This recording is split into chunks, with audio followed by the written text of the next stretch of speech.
The direwolf pup was the last of the litter, lingering like an errant snowflake while his red-guyed siblings yipped and tumbled about the corpses of their slain parents. Gray Wind snapped at a beetle. Lady chewed a twig. Summer tried, futilely, to climb Rob's sleeve, and Shaggy Dog watched it all with half-lidded suspicion. Only the runt crouched apart, silent, white as driven frost, his eyes pale as a dawn before sunrise. The other's pelts bore the mottling of smoke and charcoal. His seemed woven of moonlight. When Jon Snow knelt, the pup did not flee. Instead, he met Jon's gaze with an intensity too ancient for so new a life, and the boy felt a sudden weightless lurch, as though his spirit slipped forward and brushed against something vast and waiting. He did not know the old tongue, yet words fluttered behind his breastbone like startled ravens. "I have been alone for seasons beyond counting. Take me home, pack brother." Jon's mouth went dry. He could only offer a gloved hand. The pup sniffed, then pressed a cold nose to Jon's palm, accepting the pact. Messy. That night Jon dreamed of running. Not the limping shuffle that sometimes plagued him when the yard games left bruises on his shins, but a bounding, effortless lope across crusted snow. Each breath drew in sharp pine and hints of buried musk, the world rendered in strobing scents and quivering tremors of sound. He passed beneath the great stone arch of Winterfell's gate, yet the men atop the battlements took no notice. Even the direwolves in the kennels hushed as he padded by. In the godswood, the heart tree whispered, with a voice like the rustle of fresh fallen needles, and he answered in a throaty growl that shook his whiskers. When the wind changed, he scented prey. A grouse startled from roost, and he surged after it, paws digging divots in the snow. He woke beneath coarse woolens, breath fogging in the chill air of his little chamber, heart thudding as if it wished to break the cage of his ribs. Ghost. He had named the pup Ghost, for his quiet tread lay curled on Jon's chest, an unblinking sentinel. Their minds still brushed, raw and tingling, like fingertips upon ice. Jon could feel the wolf's curiosity, sense the patterned boom of its tiny heart, the ache of new teeth pressing through gums. He tried to rise without stirring his companion. Ghost's head rose, ears swiveling toward the door, and Jon felt the echo of the wolf's caution, a ripple of vigilance slithering up his spine. Mere instants before knocking sounded, and Sir Roderick's hoary voice called him to the morning's lesson. Wednesday. Archery with Robb ought to have been a simple diversion, but Jon's vision blurred at the edges, translucent overlays of the godswood flitting across the courtyard. He could smell cracked earth beneath the cold flagstones, smell the sweet resin within shafts of weirwood stolen centuries ago to carve arrow hafts. Robb loosed a shot. It struck the painted circle, yet Jon saw more than wood splinters. He perceived the tremor of vibration, tasted the sap the arrow had coaxed free. When his own turn came, he lifted the bow, breath merging with Ghost's slow inhalation half a keep away. The target dilated, each ring shimmering like ripples after a cast stone. Jon loosed. The shaft landed dead center. "Well done," Robb said, clapping his shoulder. Jon flinched. He felt the impact twice. Once upon his flesh, and anew in Ghost's keen memory where such a blow might mean play or challenge. The pup stirred in his mind, and Jon muttered thanks, then stepped back, finding the shade near the forge to still the racing of dual hearts. Over days that drifted like snowmelt, the bond grew deeper. Ghost tracked his every footfall, and Jon rode in the wolf senses whenever sleep claimed him. They hunted field mice beneath moonlight so bright, it carved the shadows of barn rafters into dark stripes. They quarreled with ravens perched on broken stone, chasing them until wings thundered a panicked retreat. One dawn, Jon woke tastes of fresh blood drying on his tongue. A burrow-hair ghost had taken alone, and he scrubbed his teeth until his gums bled crimson in the tin mirror. Maester Luwin noticed first. The castle's healer prided himself on any puzzle that brightened the dark corners of Winterfell, but this mystery pried at him more stubbornly than a stuck cork. Jon attempted, at Lord Eddard's behest, to explain the dreams and the waking whispers, yet words curdled on the page. Warging tales belonged to children's nurses, fit for Bran's bedtime stories. The North remembered such gifts, yes, but only dimly, as folk might remember the taste of a mother's milk after decades of salt pork. Rows of thin candles flickered about Lewin's solar while the maester searched codices whose leather cracked like old bark. Jon sat silent, ghost curled around his boots, both of them holding their breath. Though one set of lungs was flesh, the other spirit. "You listen more keenly, Jon," Lewin said at last, "than any hound at its master's heel. The histories describe skin-changers who shared every sense with their beasts, yet none mentioned so young a bond or dream so vivid." He closed the tome and studied Jon. "The Stark blood is older than I," he allowed. "Older than Winterfell stones. Perhaps it remembers paths we thought grown over." "Nein, son." Jon could not answer. His throat held a secret that felt enormous, fragile, too bright to set before any sun. "Didn't so." The secret gained heft when the first snows of the long winter stirred in whispers south of the neck. Jon dreamt of shadows squirming beneath the frozen crust, white eyes that mirrored his own. From these visions he woke shaking, ghost whimpering at his side. He rose before dawn and trudged through starlit halls toward the crypts. No one challenged his passing. The guards recognized the wolf more readily than the boy, and half asleep, waved them on. He descended candle in hand, each step carved by those who lay beneath. Dust rimed the edges of ancient swords resting upon stone knees, and frost webbed the brows of lords whose names had rusted from memory long before Jon's birth. At the niche dedicated to Brandon the Builder, a name that clung to Winterfell like ivy, Jon halted. Something thrummed there, like an arrow plucked upon release. Ghost lowered his belly to the ground, yet did not cower. Jon set the candle down, knelt, and pressed his palm against the sigil wrought into the tombstone. A dire wolf carved as if mid-howl. The stone vibrated, a silent roar soaring up his arm, across the bridge of his collarbone, settling behind his eyes where the wolf spirit nested. Images unfurled. Brandon striding atop the wall as it first reared against a bleeding sunset, skin-changers by his side guiding colossal ice sleds with the minds of mammoths. Pale shadows clawing in at the foundations. Ravens flying out with messages, sculpted in flame and smoke. These were memories older than paper, sealed in grainy flesh and bone like a second marrow. Ghost yipped, a soft note of wonder, and Jon returned to the present panting as though he had sprinted across leagues. The candle had burned halfway down, wax pooling on the stone floor. Yet hours seemed to have slipped by in scarcely a minute. His heartbeat drummed a wild cadence, syncopated with Ghost's own. Together, they stumbled back toward the stairwell, careful not to look again at Brandon's silent effigy. Some doors opened only one way. One then. The following sunrise found Castle Winterfell under fragile hush. Snowflakes drifted like lazy ash, and even the forges smoldered quieter, as if sparks feared to rise too boldly. Jon stood upon the battlements with Arya, who practiced balancing on a narrow ledge, arms windmilling. He tracked her movement, and, in his mind, traced where she would step next, the tiny corrections her toes might make. Ghost's instincts sharpened the calculation. He saw each lurch before it happened, and before Arya could tumble, Jon snatched her cloak, yanking her against him. "You're no fun," she muttered, cheeks pink. "I prefer you whole," Jon replied. He tried for a grin, yet his nerves quivered with the memory of stone beneath far older feet. Arya did not notice.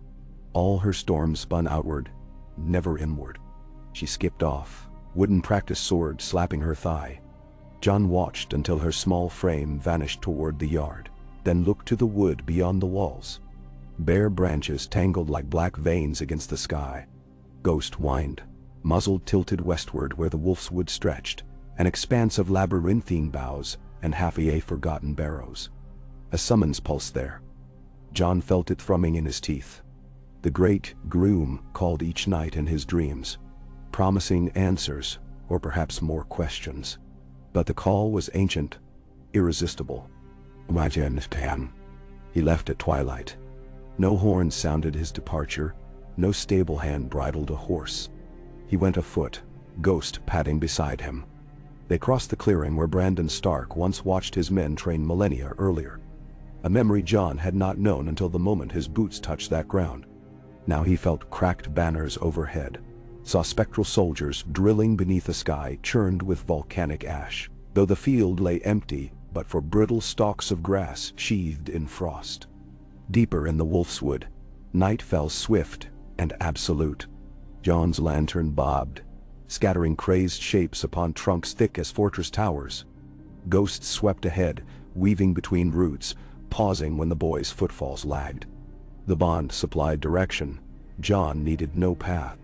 An hour's wandering, perhaps two, drew them to a basin where snow lay thin, windswept clear by the cradle of stones encircling it. Ancient glyphs, half erased, curled along the monoliths like sleeping snakes. Jon traced one with gloved fingers. Sparks jumped in the air, green as spring shoots forcing through thaw. Here the forest breathed differently, in time with something slower than seasons. Ghost circled a depression at the basin's center, sniffing earth unmarred by any modern imprint. Jon knelt, pushing aside snow, revealing a disk of polished black stone wide as Hodor's back. When his skin touched the cold surface, the world tilted, axis shifting so violently he nearly retched. A vision swallowed him whole. He stood upon a plain of glassy ice, pale green auroras writhing overhead like dragons of light. Before him rose a weirwood tree, yet not like any godswood sentinel left alive. Its trunk spiraled skyward, braided with others, forming a pillar as wide as Winterfell's great keep. Eyes innumerable blinked open among its boughs, red irises glowing like coals. They watched him. "We know you, Snow Stark, wolf boy. We watched your birth beneath foreign stars." The voices merged with the hum of the aurora, resonant with centuries. Jon attempted speech. Words failed. Only a growl emerged, half human, half wolf. In ages spent, we taught the first men to dream inside another skin. They bound those dreams to oaths, swore to keep the balance. Yet their heirs forgot. Would you remember? Jon's heart hammered. He felt Ghost's heart keep bar percussive beat. Yes, he tried to answer. Yes. His voice was breath, his breath wind. A sudden rushing filled his ears, wind or blood he could not tell, as the weirwood's nearest face leaned down. It was not bark but flesh as pale as bone, tears of sap trickling crimson. A tongue of root brushed his brow. Every gift bears claws. To see across feather and fur is to risk seeing yourselves unmasked. Only one with a ghost's silence may learn anew, else madness gnaws your reason. Jon understood then. Ghost, the silence. Their bond made renewal possible, the old vow reforged. "We will open the door," the voices whispered. "But you must walk its length alone." Ice splintered beneath him. The weirwood's eyes flared. Light flared within his head. He fell. City. Chur. When awareness stitched itself together, he lay sprawled on the snow-rimmed basin, Ghost licking his face, the lantern guttering. The moon rode high, rendering tree shadows as precise as charcoal etchings. Jon sat, dizzy yet clear. Something had been placed within him, a seed of indelible purpose. Before he could examine it, cresting hooves clopped somewhere beyond the stone ring. Ghost's hackles lifted, silent but fierce. Jon scrambled up as a patrol of riders emerged, torches seething. In the lead rode Hallis Mullen, his brow knit with worry. "7 save us, lad, we feared you lost." He swung down, eyeing the stone disk now partially buried once more beneath snow. "What madness brings you this deep so late?" Jon's tongue found no easy explanation. Memory of the weirwood's eyes still danced upon his inner sight. I needed air," he managed. Ghost stood between him and the horses, tail rigid. Hallis regarded boy and wolf, understanding that companions sometimes share secrets older than parchment. "Come, we'll speak no more of it tonight." They returned beneath a sky smeared with ice cloud, both moons straining to pierce through. Jon rode pillion, Ghost loping alongside. His eyelids drooped, yet within, visions churned.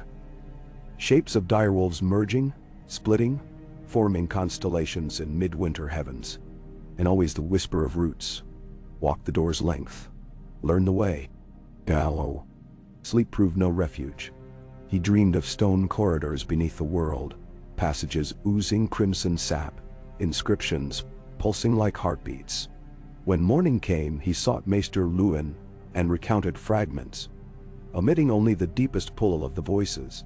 The Maester, eyes glinting behind slender spectacles, spread maps across the table. These glyphs you traced. He tapped a parchment inked with charcoal rubbings taken by rangers from ruined fastnesses. They echo first men symbology, but the forms are older.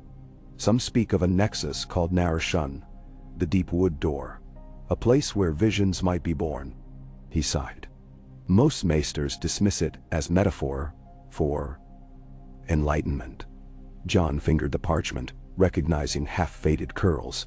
He wondered if enlightenment felt like a heart caught between beats. Could it be real? He whispered. Real as ghosts, Luwin said, then frowned at his inadvertent wordplay. But real things often devour the men who chase them. Be wary. John nodded, though within he felt ghost certainty, steel-spined and bright. Eventos. Weeks passed. Winterfell's routines settled around him like a quilt, but beneath the cloth, hearts drummed restless songs. Robb fenced Arya until bruises blossomed. Bran started climbing again after faint promises to stop. John drifted through tasks. Lessons in heraldry, tack repairs, even dawn drills with the watchmen, blade singing against blade. Yet always his thoughts slipped back to the basin, to the tree born of night's green fire. In quiet hours he trained with Ghost. They practiced focus, John closing his eyes, seeking the wolf senses while remaining rooted in his own skin. If he let the bond flare too suddenly, the world tilted. With patience, he found he could borrow Ghost's hearing while still wielding his human voice, or share the wolf's night vision without yielding to the urge to bound on all fours. It was a knife-edge balance, demanding calm. When he faltered, nausea sickened him, as if two mismatched songs warred for dominance. Progress brought revelations. Through Ghost's nose he tracked scents days old. Ink spilled in Maester Luwin's tower, steel dust clinging to Mikken's boots. The sour bread reek of ale on Sir Roderick's beard. He learned the rhythm of Winterfell, its hidden heartbeats and quiet tragedies, like a bard might memorize a ballad. Yet the knowledge weighed. Walls no longer shielded secrets. One evening, he caught Lady Catelyn's perfume near the library, and felt her sorrow seep under the door like cold air, a sorrow unknown to her kin. He fled before it could drown him. On the eve, the wall's first ravens returned south with warnings of wights. John stood again above the crypt's mouth. The castle slept, save guards pacing torchlit walks. He carried flint, small blades, and a strip of leather Luwin suggested for biting should visions prove painful. Ghost moved at heel, Phantom quiet. John descended, torch hiss echoing off vaults. Before Lyanna's statue he lingered. The wolf inside him quieted, as though sensing a grief thick as tar. John rested his hand upon the stone maiden's knee. "Who was my mother?" he asked, voice choking. Silence answered. But deep in the gloom, beyond Lord Rickard's effigy, a gust stirred. No earthly wind, yet cold as heartbreak. John followed it to a small alcove half hidden behind a toppled pillar. There, beneath dust-clotted cobwebs, a low arch yawned. He knelt and angled the torch. Stairs arrowed downward into black. Ghost's ears flattened, but the wolf did not balk. John ducked inside, scraping elbows against damp stone.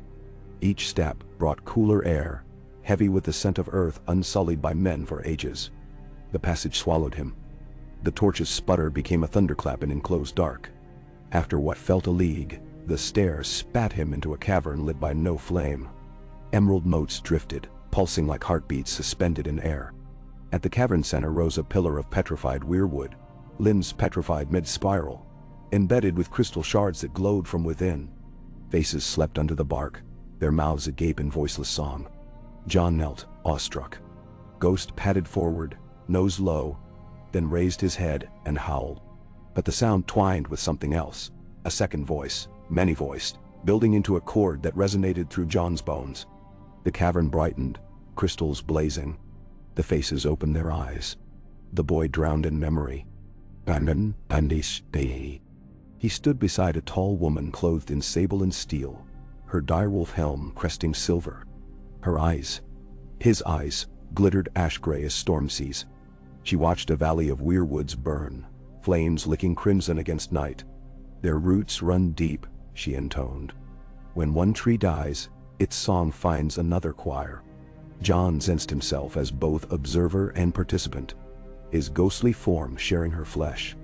Next, he rode inside the mind of a warrior warging not into beast, but man. Through sorcery of blood and vow, the warrior puppeteered an enemy commander, turning armored ranks upon each other in a massacre carved later into saga. The price Jon felt was dear.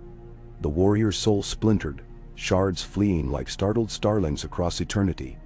Visions cascaded, warriors melding into lions, rivers of ravens swarm riding omens across sky. A blind bone singer weaving living wolves from shadow and snow, so lost children could find their path. Each memory imprinted upon Jon, a brand of knowledge both invigorating and terrifying. At last the tide receded. He knelt once more before the petrified pillar, throat raw. Ghost pressed flank to his knee, offering warmth, reality. Jon inhaled, steadied. A final gift awaited. From a crevice beneath the pillar's roots protruded a bundle wrapped in decayed leather. He eased it free. Inside lay a rod of dark heart tree wood carved with sigils he recognized from the basin. Though here, they were pristine. The rod ended in a wolf's head rendered so lifelike the fur seemed to ripple. Jon held it, and warmth surged. Not from the wood, from within him. A dormant cord strummed to life in his chest. A tether extended from the rod's carvings into his very marrow, as if completing a circuit.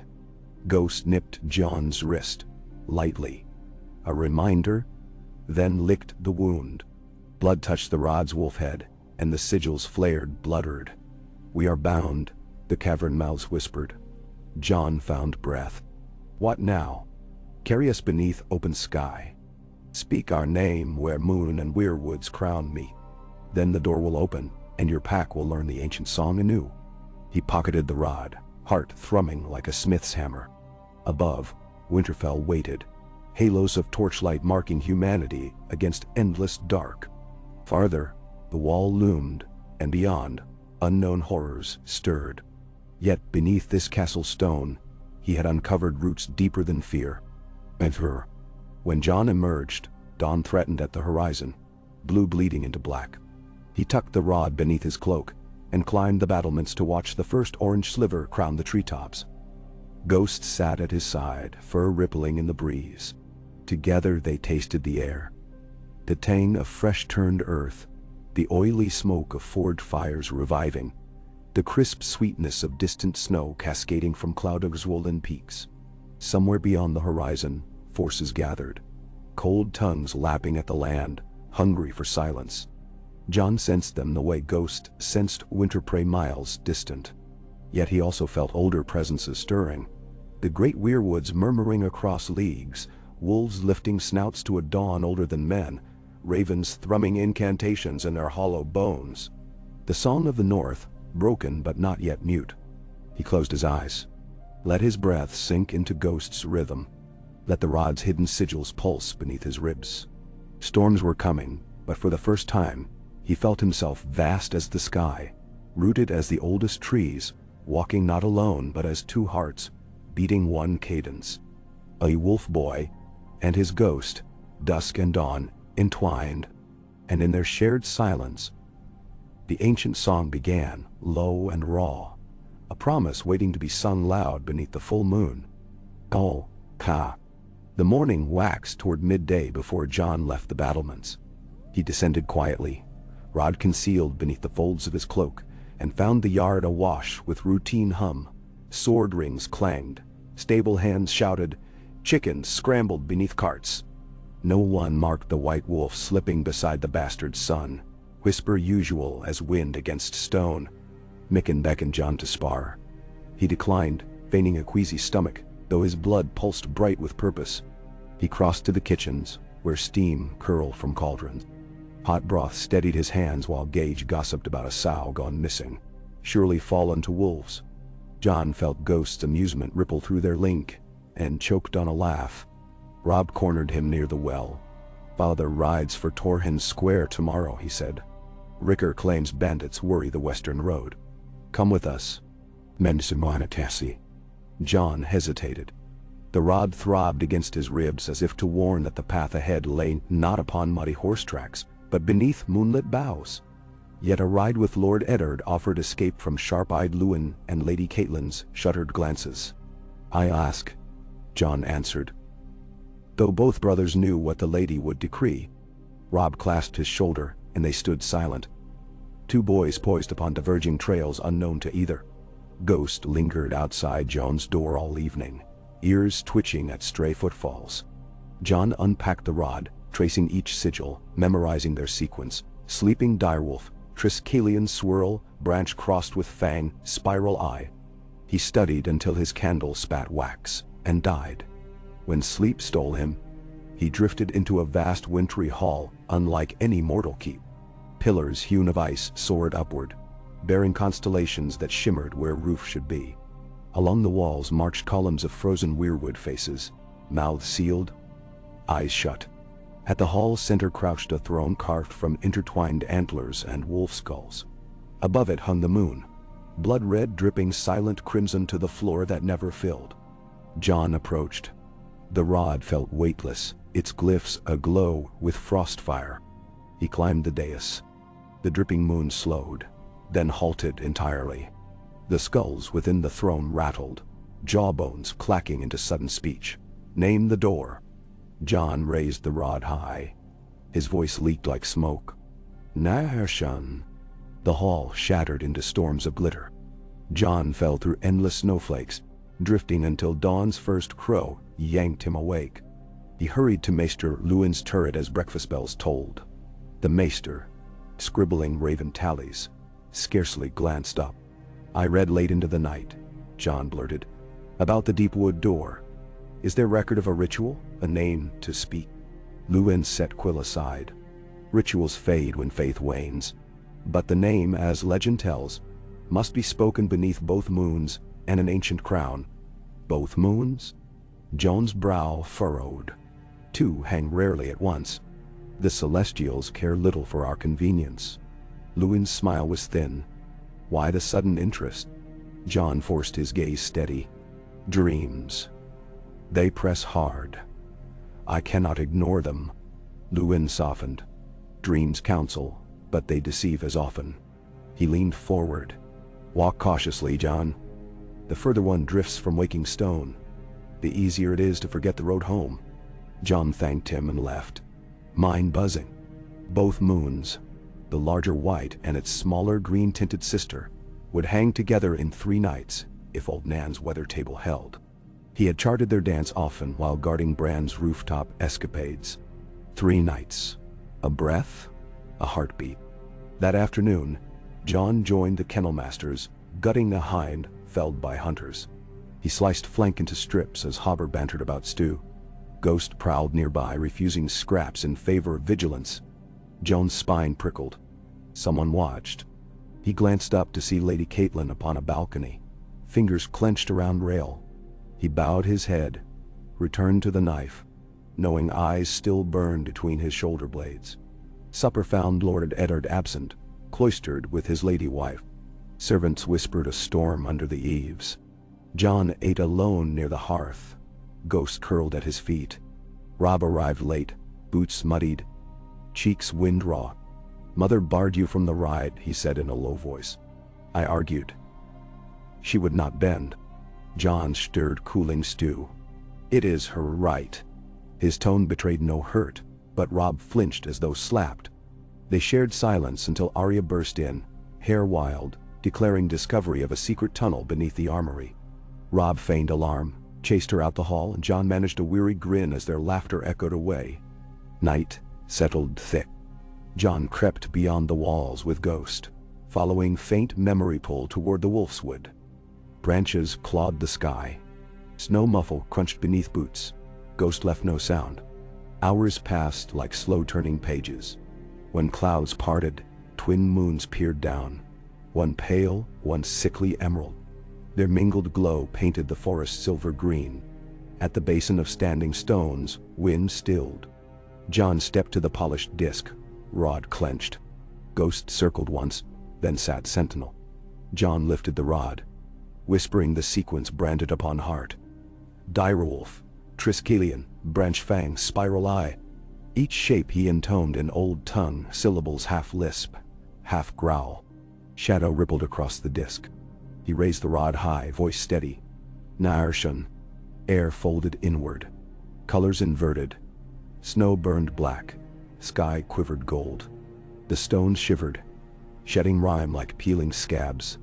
A seam cleaved the disc with grinding growl, widening into stairwell spiraling down. From below wafted cedar and age, not damp nor rot. Ghost barked once, anxious permission. Jon bit leather strip between teeth, stepped onto the stair and descended. Torches flared themselves alive along walls as he passed, though no flame touched wick. Their light pulsed to throbbing heartbeat. The stair ended in cavern vaster than Winterfell's hall. Beneath a dome of roots hung a colossal weirwood heart carved into an archway. Its doorway swam with mist swirling violet and white. 3 figures knelt before it. Shadows minted from moonbeam and snow, wearing direwolf pelts yet skin bare iron tattoos. Jon halted. Voice echoed without sound. He comes. The 3 rose. Eyes glowed red, though faces bore his own likeness, thrice shifted older, younger, savage. They spoke as one, each word reverberating along bone. We are the memory. We guard the door.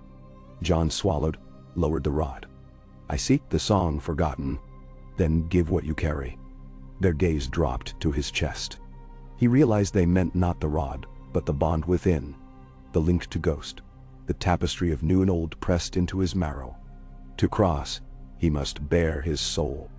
Jon knelt, palms up. Ghost padded forward, touching nose to his hand. Pulse fused.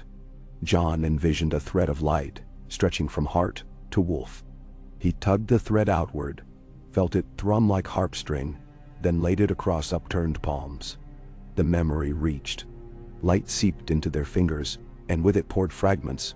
Jon's laughter chasing Arya. First arrow dead center.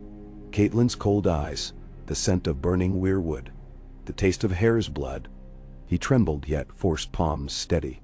When the last drop drained, the thread snapped back, still tethered to Ghost but finer, like spider silk. The gift is shared, intoned the memory. Enter, Jon Snow. Mist parted. Jon stepped through the archway. Ghost followed, though Jon never heard pawfall. A corridor formed of living roots stretched onward. Lit by ghost lamps, swaying, though no air stirred. Faces in the wood whispered snatches. Names, vows, warnings. Jon walked hours or seconds. Time unwound. At corridor's end opened a clearing unlike any he knew. A lake lay still as obsidian glass, reflecting a sky swirling deep indigo, streaked crimson and jade. In its center rose an island crowned with black glass tower. No boat waited, yet a path of birch logs bobbed upon water. Jon stepped onto first. It sank just enough to wet boot sole but held. He progressed, rod tapping rhythm. Ghost leapt behind, weightless on water. Upon island shore, moss glowed silver. Black tower doors unbarred themselves. Jon crossed threshold. Doors shrieked shut. An antechamber sprawled circular, walls etched with spiral of the sigils. In the middle stood pedestal bearing stone basin filled with liquid, shimmering colorless and all-colored. Jon understood. A memory well. He set rod across basin's lip. Liquid stilled, revealing his reflection. And beyond it, glimpses. A boy in black atop the wall. A silver-haired queen astride 3 dragons. A king shrouded in frostfire. Bran's eyes white as milk. The visions flickered, each unfinished. Footsteps rustled behind. Jon spunned. A woman stood, robed in gray feathers, hair white as birch, eyes shadowed. "I am Zalira," she said, voice echo and lullaby. "Last of the Greenseer bards. I awaited the binder of ghosts." He tried to speak, but words dissolved to vapor. "You walk the waking dream," she continued. "This place lies between leaf and snow, song and silence. Long have we hidden while the world forgot our name." She gestured to basin. "Drink and recall what was stolen." Jon glimpsed ghost. But the wolf's eyes urged caution yet reflected trust. He cupped hands, dipping. Liquid felt neither warm nor cold. He drank. Fire and frost erupted behind eyes. He reeled through ages. Brandon the Builder engineering pact with children of forest. Skin changers steering flocks under auroral night. Stark kings riding deer wolves taller than horses. Forging blades quenched in heart tree sap. An icy legion marching from uttermost north. Their leader crowned in shards of midnight. Jon absorbed centuries in heartbeats. Memories stitched into his veins, each stitch a burning star. He collapsed. Zalira knelt, palm cool on brow. "Do not drown," she whispered. "Let them breathe through you, not suffocate." Jon gasped. Visions receded to distant hum. He rose shaking. Zalira offered rod. "The staff is incomplete.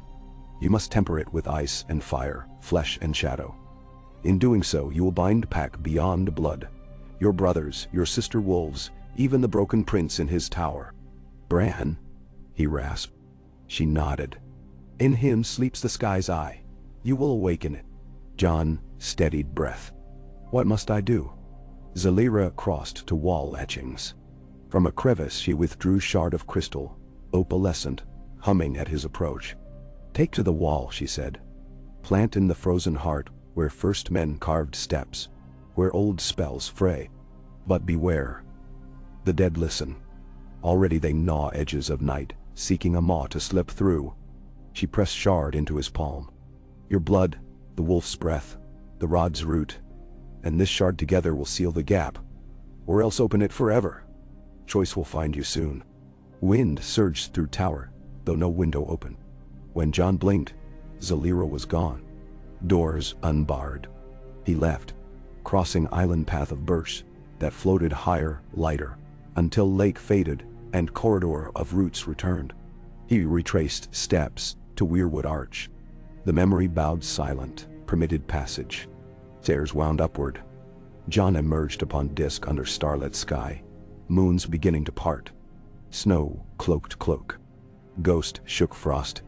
Yipped soft triumph. Jon's limbs shivered from cold and revelation. He sealed stair seam with rod tap. Polished disk fused without trace. Moons winked behind cloud. Journey home began. Back in Winterfell's yard, dawn found chaos. Ravens croaked unrest. Lord Eddard's party prepared departure. Jon snuck through postern. Boots soaked. Servants glanced but said nothing. In his chamber, he hid staff and shard beneath mattress. Breakfast summoned him to Great Hall. He entered late. Benches nearly full. Lord Eddard's countenance was grave. A raven from the wall bore news of 2 rangers lost. Horses returned riderless, tracks vanishing where snow not yet fallen. "Winter's breath quickens," Lord Eddard said. He eyed each child. "We must ready." Caitlin observed Jon like hunter, a fox. Words unsaid prickled air. Robb whispered, "Are you ill? Your skin is chalk." "Didn't sleep," Jon murmured. After meal, Bran wanted climbing race. Jon demurred, but promised new route secret. He followed to Broken Watchtower, coaching younger brother across rubble. Ghost supervised from below, tail whipping. "High atop archway," Bran asked. "You smell different." "Like pine burning." Jon blinked, sensing wolf scent layered heavy. "New soap," he lied. But Bran fidgeted, eyes gleaming curious. Jon glimpsed potential, the sky's eye Zalira named. He wondered if Bran too felt chords of world thrumming. That night, Jon dreamt from Bran's eyes, boy clinging to wall, wind roaring, ravens swirling storm dark sky. He woke, drenched in sweat. Realized he hadn't summoned Dream. It summoned him. Threads already tangled. 2 days later, Lord Eddard departed west. Winterfell settled strange quiet. Jon practiced breath exercises taught by Zelyra's memory. Inhale 4 counts. Imagine roots under feet. Exhale 4. Picture branches above head. Ghost mirrored, chest rising, falling. Maester Luwin tasked Jon with copying ancient maps. Ink glistened, lines dancing like rivers alive. He perceived hidden patterns. Along the wall, nodes of power where old spells nodded. One knot lay near Castle Black's Shadow Gate, the place Zelyra meant. He pricked finger, drop of blood marking map. Ink pulsed crimson star, then faded. Luwin noticed blot. Jon feigned slip of quill, heart thudding. Sunset painted sky bruised violet, when ravens shrieked sudden. A rider galloped in, horse lathered. Gate guard shouted. A corpse found beyond Hunter's trail, flesh bloodless, eyes black. Fear rippled castle. Jon listened to rumors swirl, each laced with chill. That eve, while Bran consoled himself chasing fireflies with Rickon, Jon met Robb on ramparts.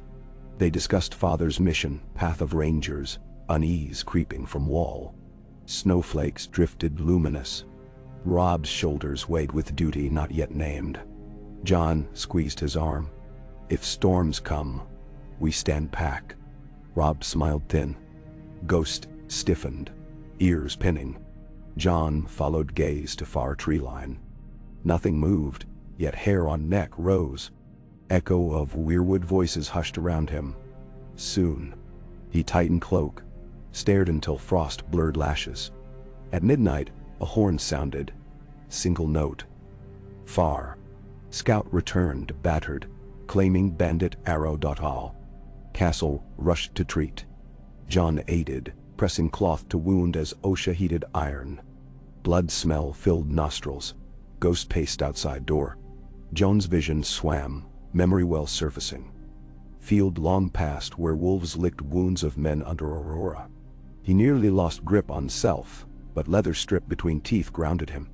Days rolled. Jon trained Bran to move silent as Ghost across courtyard. They practiced foot placement, breathing with wind. Bran giggled, then managed 10 steps before stumbling. Ghost barked approval. Joy flared, momentary reprieve. Ravens again. Night's watch begged men.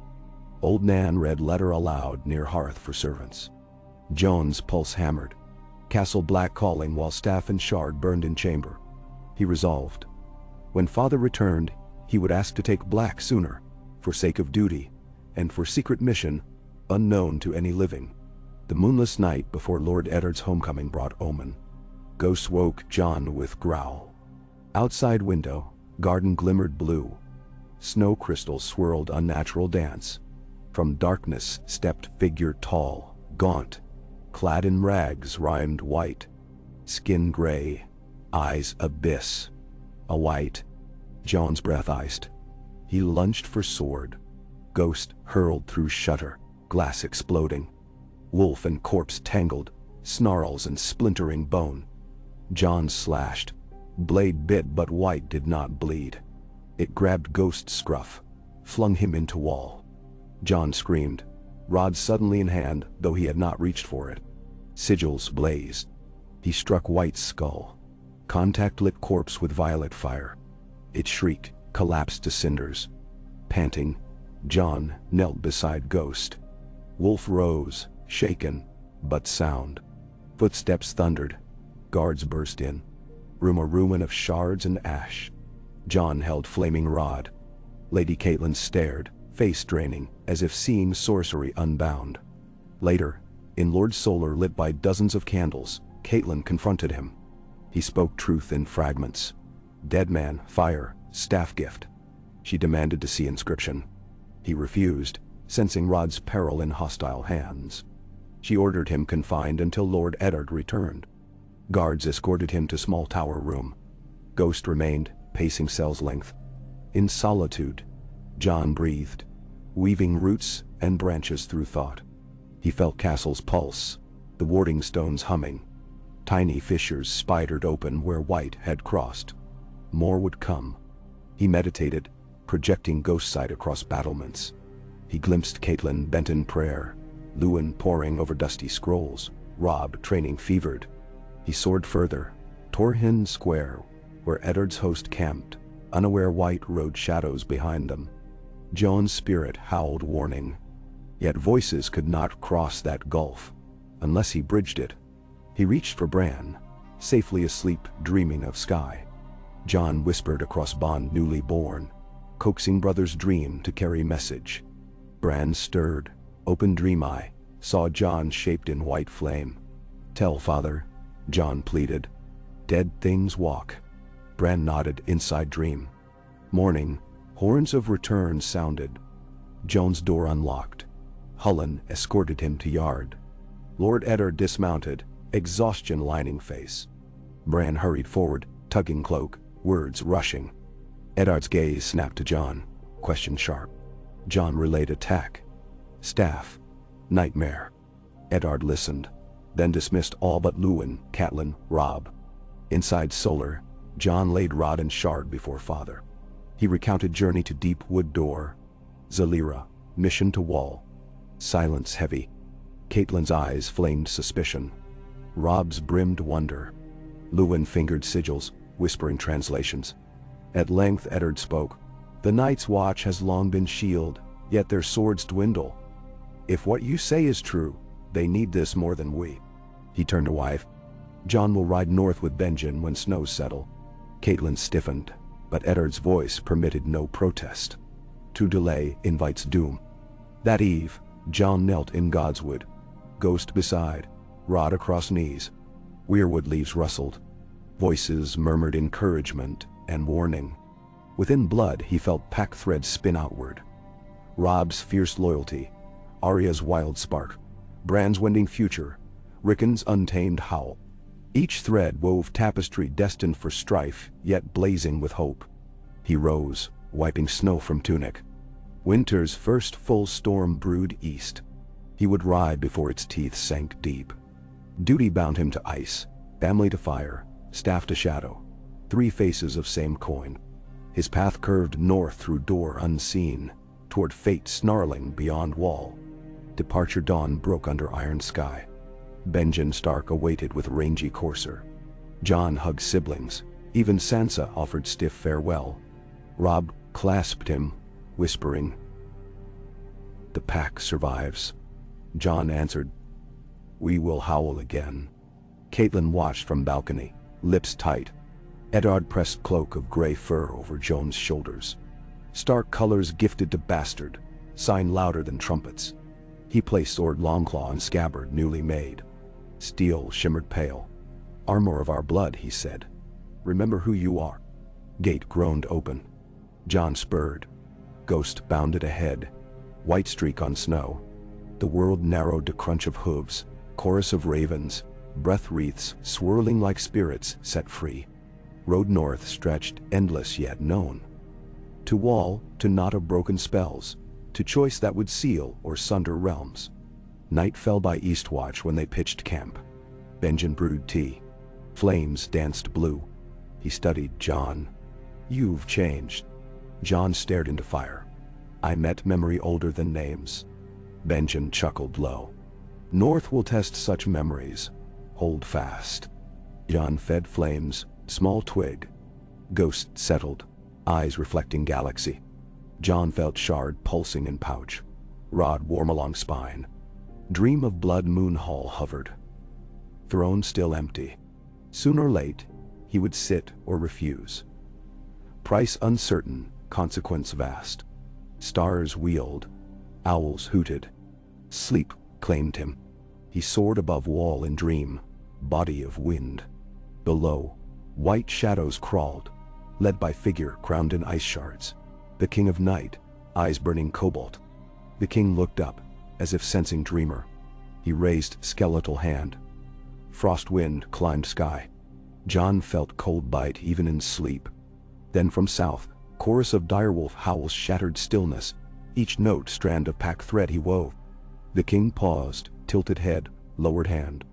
Frost wind abated. For first time in memory, older than winter, dread flickered within frozen eyes. Jon woke before dawn, heart strong. Benjen brewed more tea, unaware. Ghost nudged his knee. Sunrise painted horizon, bruised rose. They saddled horses, began ascent to Castle Black. Wall loomed monstrous, blue-white cliffs scraping heavens. Osgood at gate greeted them, face pale. 2 days prior, white breached supply tunnel. Torch saved men. Jon exchanged glance with Benjen. Omen stacking. Inside, black brothers trained. Jon sensed emptiness within some. Hearts brittle, bonds severed. He resolved to knit them by song. He met Lord Commander Jor Mormont that evening, staff and shard unveiled. Old Bear stroked beard. I've known many fancies, boy, but this. He shook head. Benjen vouches. We test your mettle soon, ranging leaves within fortnight. We seek missing men, measure snows. You shall come. Jon agreed. Later, he found dormitory bunk, ghost curled beneath. He fingered glyphs on rod, murmuring thanks. Tomorrow he would instruct brothers in breath and root, sow seeds of ancient lore disguised as exercise. Wall's strength lay not in ice alone, but in hearts beating one cadence. Song of North rediscovered. That night he stood atop wall, wind knifing. Below stretched haunted forest like ink sea. Rod tapped parapet, shard hummed. Jon breathed deep, tasting resin, frost, distant hearth smoke. He felt pack threads tighten, sending warmth. He realized the tapestry now spanned entire kingdom, warp and weft of wolf and man, root and branch, ice and fire.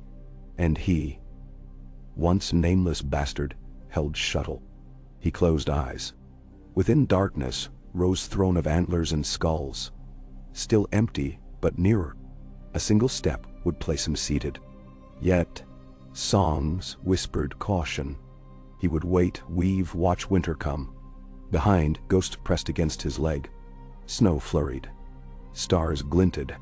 He whispered in old tongue, "We stand as one." The wolf's howl answered, lifting over wall, echoing across miles. Stirring hearts awake. Far north, Night King paused at roar, rolling like thunder. He tasted on wind, and ancient defiance returned.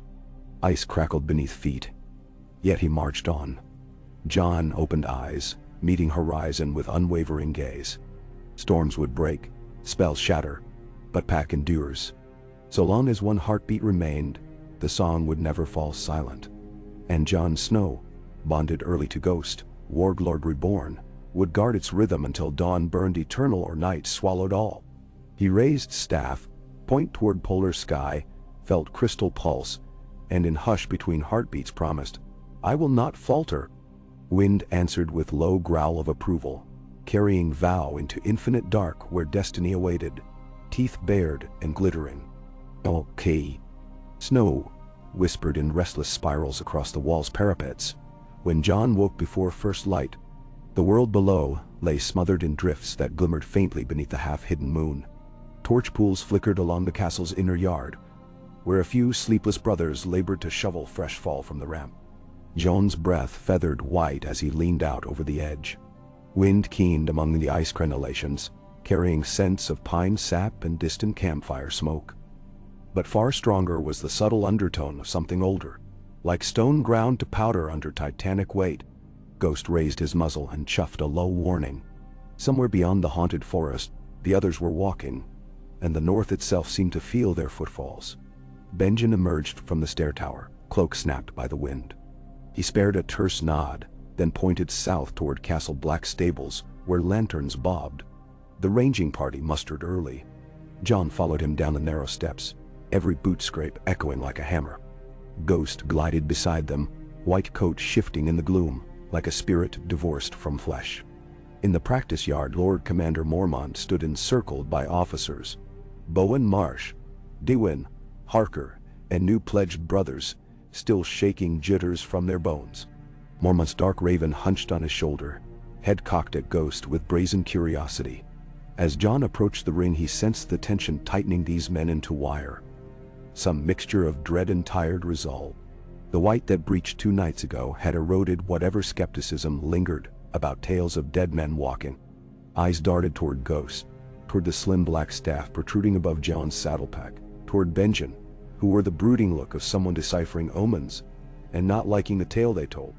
Mormont's voice boomed through the chill. "We ride at full sun, following the ranger trail to Whitetree, then deep to the Milkwater's western bank. We will not scatter, and no one pisses alone. Keep your torches ready and your swords dry." Steel rasped against leather as men conducted final checks. Jon cinched the shard pouch beneath his surcoat, aware of its faint thrum. The crystal seemed to respond to the cold, humming like a plucked harp string each time an icy gust swept the yard. Samuel Tarley waddled over, cheeks blotched crimson. "They've given me quills and scrolls," he whispered, wide-eyed, as if confessing sin. "I'm to chart flora and other things." Jon clapped his friend's shoulder. "Stay near me and Benjen. Ghost will not let harm come." Sam glanced at the direwolf and managed a wan smile. "That beast is braver than I." "He is older than us both," Jon replied. And the truth of that lingered unsaid. Trumpet call cut through conversation. The black gates yawned open, and the ranging commenced. They rode 6 deep into the frost-hushed forest. Snowflakes sifted down, gentle as ash from a hearth long gone cold. Jon felt them melt on his lashes. But through Ghost's heightened senses, he also tasted the iron tang of distant blood. Faint, stale, yet unsettling. The path wound between ancient pines so wide 3 grown men could not link arms around them. Bark creaked under the burden of winter. Ravens shadowed the column, croaking as though cursing mortal folly. Midday found them at the ruined crofters' village, where gray stone hovels slumped under snow like tired old men. Shafts of pale sun pierced broken roofs, illuminating piles of sloughed skin. Animal, perhaps. Yet Dewin swore the patches belonged to men. Sam gagged. Bowen Marsh muttered a prayer. Jon crouched, studying the leathery scraps fluttering in a breeze that did not touch his own cloak. Ghost sniffed, growled. The shard in Jon's pouch warmed, as if agitated. Benjen's gloved hand tightened on Jon's arm. "Tracks east," he murmured, voice pitched low. Unshod, single file, weightless. His eyes said what he did not. Whites leave no heat, no scent, only cold. They burned the village, bright flames crackling loud in the timeless hush. Snow hissed as it melted, releasing steam that coiled like fading phantoms. Jon watched sparks ascend and thought of the weirwood throne waiting in his dreams. Each ember felt a warning, each pop of sap a promise. That night they camped at Whitetree's weeping statue. The giant heart tree glowed darkly under torchlight, red leaves rustling despite the still air. Brothers pitched tents, but few slept.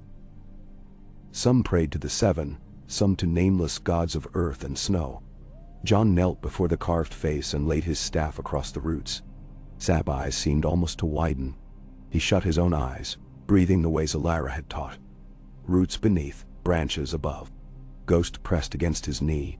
Threads extended, and he found Rob thousands of leagues south, dreaming by Winterfell hearth. He felt Arya's restless turning on her straw bed at Needle's training cots. Bran floated high over roof ridges in his bedchamber dream, owl-sighted and wide-winged. Jon whispered across that luminous weave. "Hold fast." I marched north. The threads pulsed acknowledgement. When he opened his eyes, Maester Aemon stood leaning on gnarled cane, blind whites reflecting flame. "Our tree hears," the old man rasped. "It does not judge, but it never forgets." Jon inclined his head. Aemon's sightless gaze settled on the staff. "You carry burdens older than you know.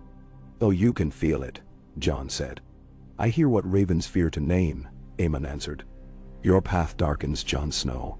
Yet there is light where a direwolf walks with man.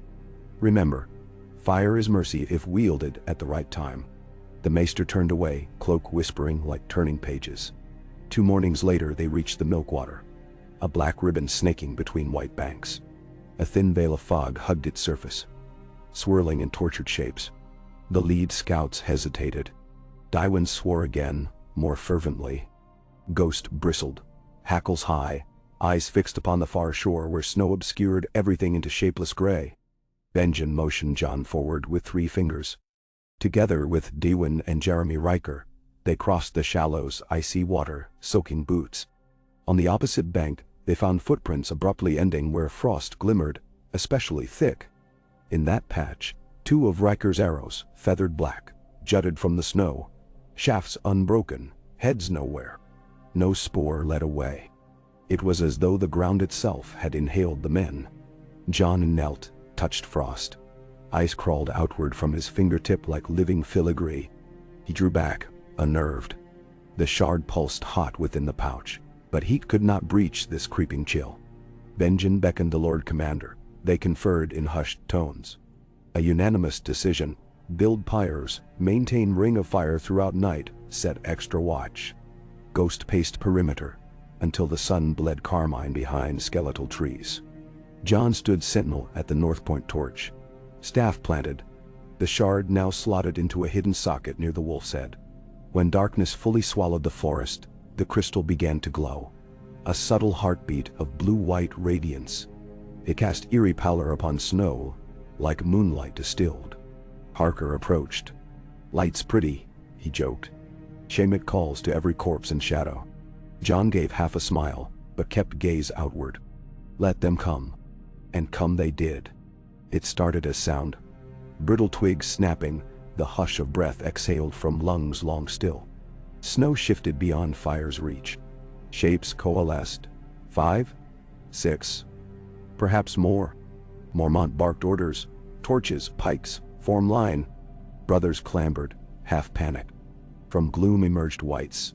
Eyes black pits, flesh pale, sinew glistening with frost. They wore tatters of ranger cloaks. One still carried a horn slung across ribs. Frozen lips parted in silent scream. Sam whimpered but kept his spear braced. The wights advanced with deliberate slowness until the nearest touched the ring of fire. Flames sizzled, sputtered, flickered low, then died in a hiss. Cold surged inward. Men shouted. Mormont swung a torch, but gust of icy wind snuffed it instant. Bowen Marsh fell back, tripped, scrambled.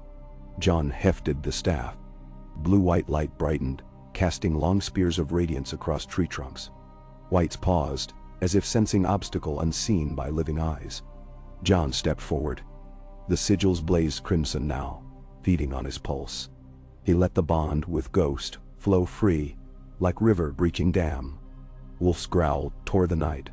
Jon slammed butt of staff against ground. Crystal sang, shards of light shearing into the night like glass. First wight lunged. Staff swung. Contact detonated frost into glittering spray. The corpse shattered at shoulder, ice fragments tinkling. Benjen attacked second wight with dragonglass dagger, carving molten tracks through bone. Brothers rallied, torches relit with flint, pressed advance. But behind wights drifted tall figure clad in armor, translucent as hoarfrost. Crown of jagged icicles rising from skull. Eyes sapphire bright fixed on Jon, boring through soul. The air crackled, and every flame faltered again. Night King. Time slowed to heartbeat thunder. Jon sensed threads, the pack tapestry, shiver. Far away Robb stirred from sleep. Arya gasped mid-dream. Bran's dream owl turned its head. Power poured into Jon through those threads, weaving into staff, into shard. He stepped beyond circle of fire, ignoring Benjen's shout. Snow devils whirled around his boots. With both hands he raised the wolf-headed staff. Sigils pulsed sequence. Direwolf, Triskelion, Branch Fang, Spiral Eye. Words of ancient vow tumbled from Jon's throat, half growl, half chant. Crystal brightened, forging spear of living dawn. Night King halted, ice-armored feet crunching. They stood 5 paces apart. Ancient, dark, and dawning fire. The king lifted clawed hand, air crystallized in dagger-long shards that whirled up, poised to strike. Jon exhaled steady breath, willed flame outward. Wards formed, rings of runes blossoming like roses of ember. Shards darted and disintegrated against wards. Night King hissed. Sound of glaciers grinding. He stepped back, perhaps surprised. Jon advanced one pace, two up. The king's eyes narrowed. Frost coalesced into great sword of smoking rime. He swung. Jon met blade on staff shaft. Impact burst shockwave, sending ghosts of snow spiraling. Staff held. Ironwood fused with weirwood soul, strengthened by shard. Jon pivoted, swept low. Staff cracked King's knee. Ice splintered, but King barely staggered. Then Ghost lunged, jaws finding purchase at King's ankle. Frost erupted, but Wolf's fangs glowed ember where they met unnatural flesh. Night King kicked, sending Ghost skidding through snow. Jon roared, thrust crystal toward King's chest. The tip pierced ice armor, sinking a finger's depth. Blue-white flame ignited inside wound. Spider webbing cracks outward. The king's eyes flared brighter, but his grip faltered. Abruptly, he dissolved into swirling gale. Shards were forming several lengths away. Wounds sealed in moments. With regal stillness he studied Jon, then slowly turned. No retreat, but measured withdrawal. Whites, sensing command, backstepped. The blizzard wind rose, snow thickened, midnight swallowed them. Silence fell, punctuated by ragged breaths. Flames revived as though sighing relief. Brothers stared at Jon as one might stare at lightning tamed into glass. Mormont approached, raven cawing frantic. By the 7, the old bear murmured, voice shaking for first time Jon had heard. You faced him and lived. Jon's muscles trembled. He planted staff, steadying. Ghost limped to his side, muzzle bloodied, but eyes bright. Jon knelt, checked for wounds. Wolf licked his chin. Benjen clapped Jon's shoulder, hard. You kept the door closed tonight. He nodded toward staff. But locks break unless reforged. Mormont ordered Dawn march back to Castle Black. News must reach every lord. They departed before sunrise, leaving charred pyres and ruined whites smoldering. Jon walked point with Benjen and Dewin. Fog thinned. Sky blushed pink. Yet tension lingered, brittle. Halfway, ravens descended in flock unnatural. Wings black, eyes chartreuse. They spiraled above column, croaking a single word in old tongue again and again. Nyrshun? Nyrshun? Sam translated, shuddering. The door. Jon felt shard twitch. He feared what might follow if door turned hinge the wrong way. At Castle Black horns announced return. Brothers spilled from keeps, faces mixing relief and fear. Mormont met them gate arch, demanded full recount. When tale ended, he summoned council of highest officers. Jon stood before rough-hewn table, ghost at heel. He laid staff and shard on oak surface. The crystal had dimmed, sigils dull scars of coal. This weapon, Mormont said, is now our wall's second spine. But we must know how to wield it and replicate what we can. All eyes leapt to Jon.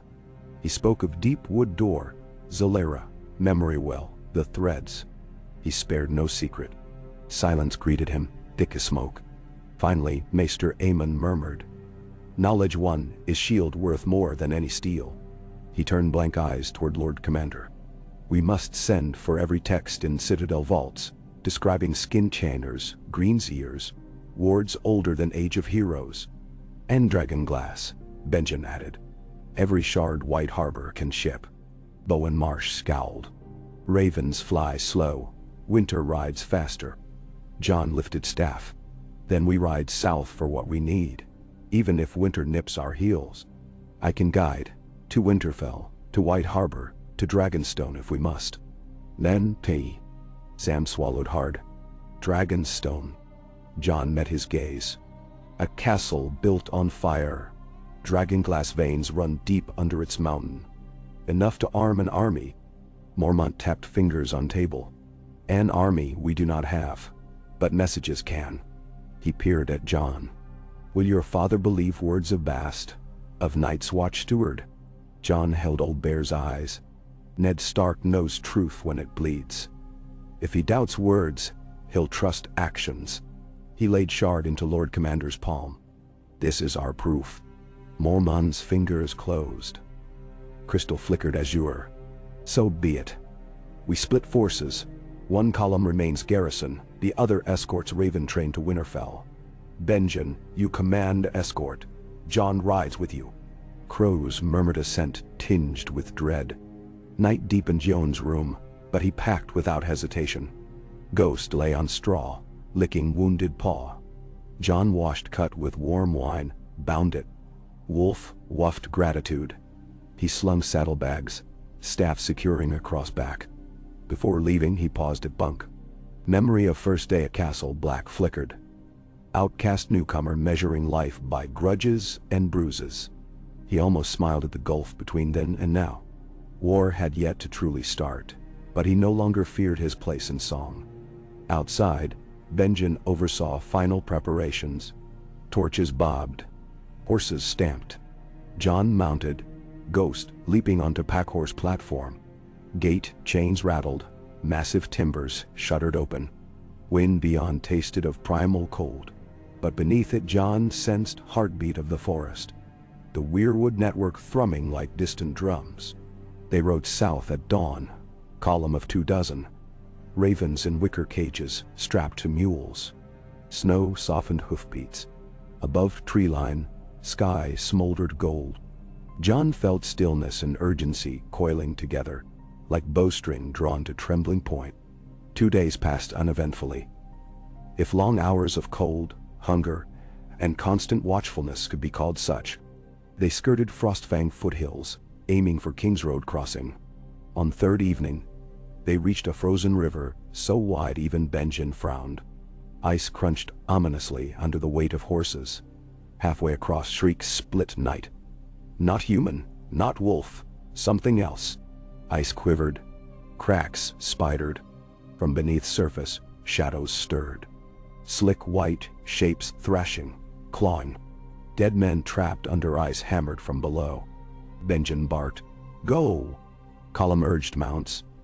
Hooves slipped, gained purchase. As tail riders reached far bank, ice exploded. 3 whites burst forth, dripping frigid water. One seized mule, tearing cage. Ravens erupted, flapping frantic. White dragged mule under. Others scrambled onto ice. Jon wheeled, staff flashing. He planted tip. Crystal spat fire along fracture lines, sealing gaps. Whites burned, sinking back into abyss. But river roared. Ice cracked anew under weight of sorcery. Water gushed across boots, freezing instantly. They scrambled up bank, half-soaked to hip. Sam's quills drenched, maps ruined. Benjen cursed. They pressed on to small ridge, built roaring blaze to thaw frozen limbs. Jon stood by fire but mind-paced loops. Each attack grew bolder, further south. The Night King hunted. He unrolled salvaged scrap of Sam's ruined map. Drew with charred stick, ring of power knots along wall, lines of cold infiltration. Benjen examined. "If this is true, we're flanked." "Not yet," Jon said. He marked Winterfell as broad wolf sigil. "Roots run deep. We can draw strength there, rally north." "Nan, Penkei." Benjen's eyes glinted. "And after?" Jon looked toward distant red glow of dawn. "We ride to Dragonstone." Winterfell's towers broke horizon a week later. Banners snapping stiff in polar wind. Column halted before moat. Guards recognized direwolf and stark eyes. Gatehouse rattled up. Robb met them astride gray stallion, cheeks raw but grin fierce. Behind him stood Theon Greyjoy, eyes narrowed with curiosity, and Lady Stark in fur-lined cloak, face unreadable. Jon dismounted, clasped Robb's forearm. Rickon barreled into legs. Jon scooped him, heart aching at Boy's laugh. Bran arrived on Hodor's back, eyes shining uncanny. Ghost bounded among them, chased by Shaggy Dog and Grey Wind. Within Great Hall, fires blazed giant bright. Benjen delivered Lord Commander's letters. Ned Stark pored over wax seals, while Maester Luwin read out words heavy with dread. Silence fell as staff and shard laid on table. Ned's jaw clenched. Catelyn's hands wrung kerchief. Jon spoke. voice steady, recounting Night King duel, the river, the need for dragonglass. He felt eyes pin him. Lords, brothers, septon alike. When tale ended, Ned rose, gray gaze sweeping hall. "The North remembers," he said. "And the North answers." He ordered ravens to White Harbor, Deepwood Mott, Bear Island. "Every ship that can sail will fetch obsidian. Every forge that can smelt shall cast spearheads." He turned to Jon. "Your place is here until store's ready." Catelyn stiffened, but Ned's tone brooked no debate. Robb clasped Jon's shoulder. "We stand pack now and ever." Night that followed tasted of reunion. Ale flowed. Laughter tentative. Yet tension coiled like viper beneath floorboards. Jon slipped away to Godswood, under pregnant moon. Snow dusted sacred leaves crimson. He knelt, staff across lap. Threads blossomed. He touched Sam sleeping fitfully in library. Benjen pacing ramparts. Mormont dictating letters by candlelight.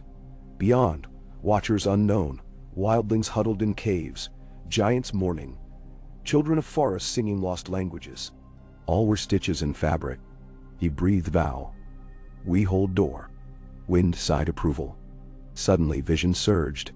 Castle courtyard ablaze, white walkers among ash, screams echoing. He saw Theon's axes gleam, saw Arya's ghostcat weaving, but more vivid was Bran atop tower. Eyes milk white, arms raised. Ravens swirled overhead, thousands, forming spinning spiral. At its center branched a white weirwood root rising skyward, splitting into antler-like tines that impaled Night King through heart. Vision ended with crack like thunder. Jon started, heart hammering. Next to him, Bran stood silent, small hands gripping bark. "I dreamed you," the boy whispered. "You called me Sky's Eye." Jon's mouth went dry. "Did you see the spiral?" Bran nodded, solemn as winter. "They want to break it. We must teach them song." "Who?" Jon asked. "Ravens," Bran said, as though obvious. He pressed palm to trunk. Sap dribbled crimson. Jon's staff glowed faint. From fringe of grove, Lady Stark watched, face pale. Jon swallowed, nodded to her. She hesitated, then approached slowly. Bran took her hand, guiding her to tree. Catelyn flinched at Sap, but Bran smiled. She managed to touch bark. Eyes glistened with fear, but also wonder. Jon stepped back. Moment felt fragile as frozen pond. Yet he sensed pact tightening, threads knotting in new pattern. One even Lady Stark could not sever. Weeks blurred, forge fires roaring day and night, coal carts trundling, smiths pounding dragonglass into arrowheads, spear points, dagger blades. Maester Luwin, Sam and Myrcel, a citadel-trained natural philosopher visiting, transcribed runes under Jon's guidance, engraving ward sigils onto weapons. Crates filled great hall. Ravens came and went like black storms. One dawn white harbor ships docked at nearby port, holds loaded with obsidian ore from Skagos and volcanic cliffs. Mormont's second raven confirmed long barrow caches of dragonglass retrieved. The north sprouted blades like winter roses. During days Jon drilled watchmen and Winterfell garrison in new tactics.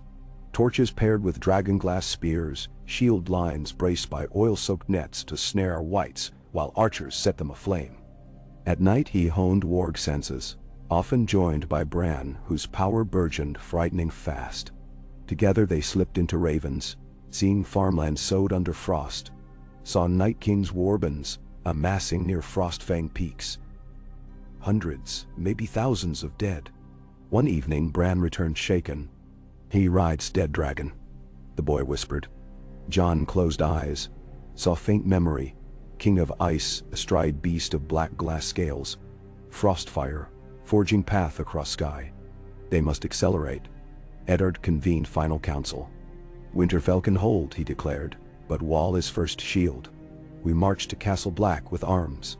Lords Manderley, Glover, and Lady Mormont pledged men. Robb would accompany, leading vanguard. Catelyn protested his risk. Robb insisted. Jon stood at head of map table, staff as pointer. He traced route.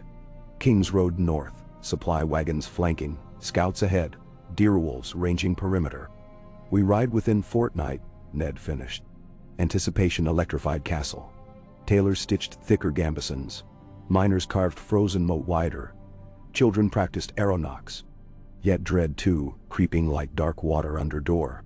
On final night, before departure, Jon visited crypts. Lantern flickered on ancient faces. At Lyanna's statue he paused, staff tapping stone. Ghost sat vigil. Jon whispered, "Mother." He waited. Cold silence pressed. He laid shard at statue's feet, prayed unknown prayer, of mercy, of strength.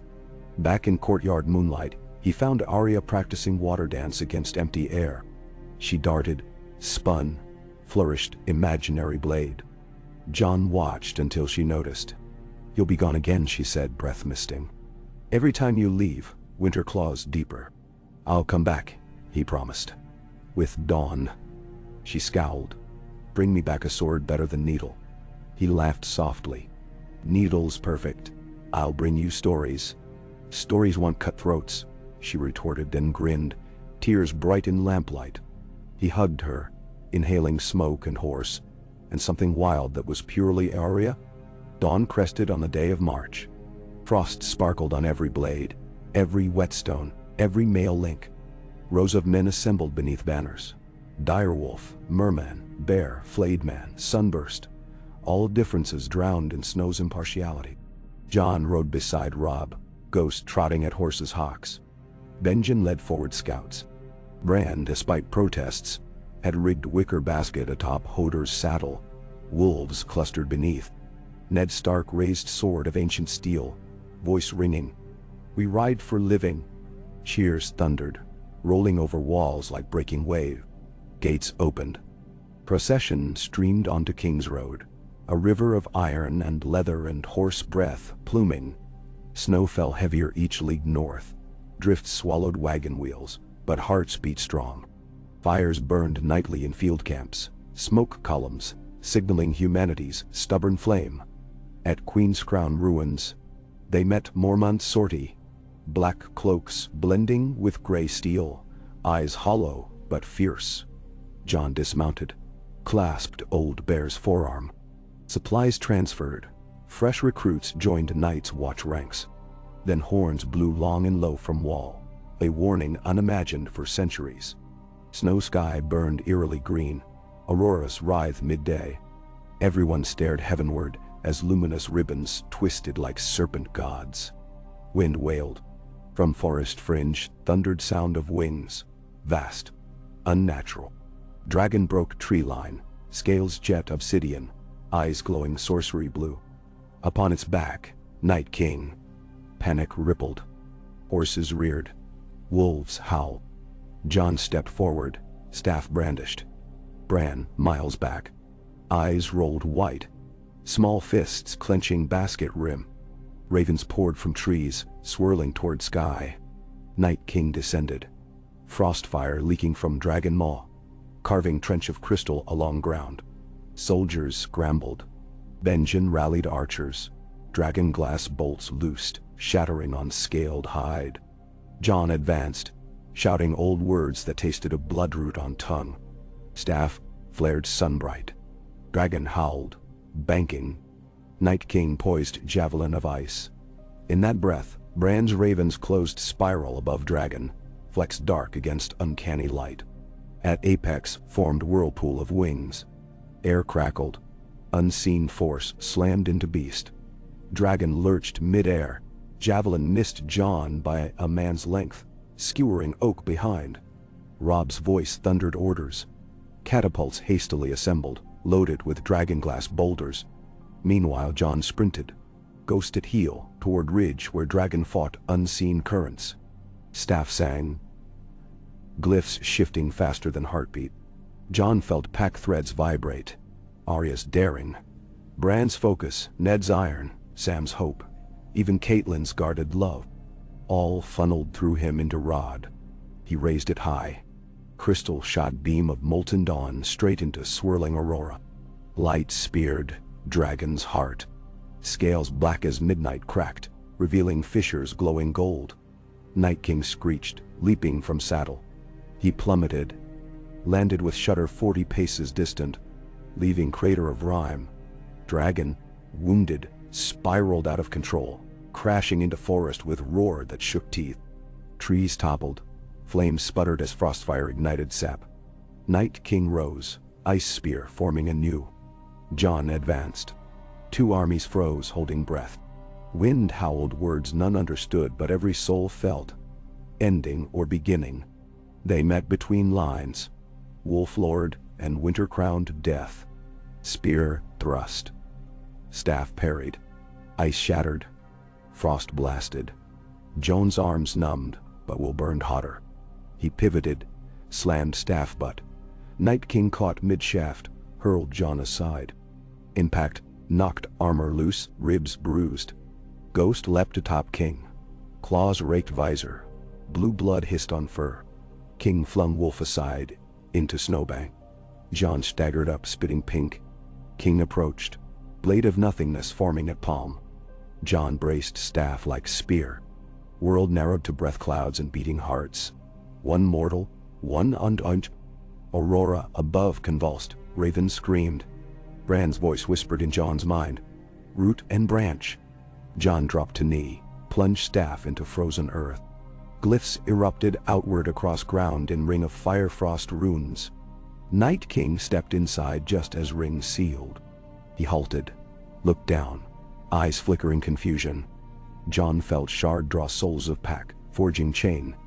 Every dire wolf howled, every stark heart throbbed. Sigils burned, ring constricted. Ice armor steamed, cracked. Night King thrust hand, energy blasted but contained, rebounding upon him. He shrieked, sound of glaciers splitting. Jon rose, pain forgotten, advanced. Staff tip glowed white. By pack, by blood, by dawn, he vowed, voice booming unnatural. He thrust. Staff pierced King's breast. Crystal bored through rib cage, with whispers soft inevitability. Blue eyes widened, flared, then shattered like glass. Body convulsed, light spilling in torrents. Ring erupted in column of radiance, visible leagues. Snow vaporized, earth quaked. When glare faded, nothing remained but fine dust mingling with melted snow. Staff still thrummed, but quietly, content. Silence fell. Then cheers exploded. Wolves howled triumph, men wept. Jon swayed, nearly fell. Robb caught him, arms tight. Benjen pressed hand to Jon's chest, checking heartbeat. It thundered. Bran stumbled forward with Hodor, eyes normal. Door closed. He whispered. Voice child again. Jon nodded, tears freezing on lashes. Ghost limped to him, nuzzled. War not done. Whites still roamed, walls still cracked, but Night's heart broken. Pack endured. Days later, pyres dotted frost plain where Dragon's corpse smoldered, releasing clouds of steaming ice. Dragonglass harvesters collected shards from shattered scales, new weapons against remaining dead. Ravens flew south with news. World would stir. In Winterfell's Godswood, Jon knelt beneath Hearttree, staff laid across roots. Ned, Robb, Arya, Bran, Rickon, even Catelyn stood behind. Snow fell gentle, peace fragile. Jon spoke softly. Ancient song found new voices. But watch is not yet over. Others will test weakness wherever dawn fades. He rose, faced family. I returned to Wall to bind cracks. Then perhaps east to Dragonstone, south to Old Town. Wherever doorways threaten. Ned clasped his shoulders. You go with Stark blood and all North rides in that heartbeat. He drew blade ice, laid flat on Jon's temples. Blessing, not knighthood. Robb offered cloak of gray and white. Arya pressed needle pommel to his palm. Bran handed wooden raven carved by his own uncertain hands. Catelyn stepped forward last, eyes watering. She said nothing, but her embrace spoke volumes unspoken since Jon's cradle days. Later, atop parapet, John watched pink gold dawn. Ghost sat at side, breath pluming. John lifted staff. Glyphs shimmered mild glow. He exhaled, feeling threads stretch but not strain. Door stood sealed, yet key remained with him. Living promised that night would never again reign unchallenged. And far to east, over narrowing sea, 3 dragons rode sunrise, their queen's gaze drawn north by whisper older than Valeria. Ghost song calling to fire song, threads weaving future storylines still untold. John smiled, soft, resolved. Journey stretched long, but pack would follow. He turned south toward stables, cloak snapping. Song continued,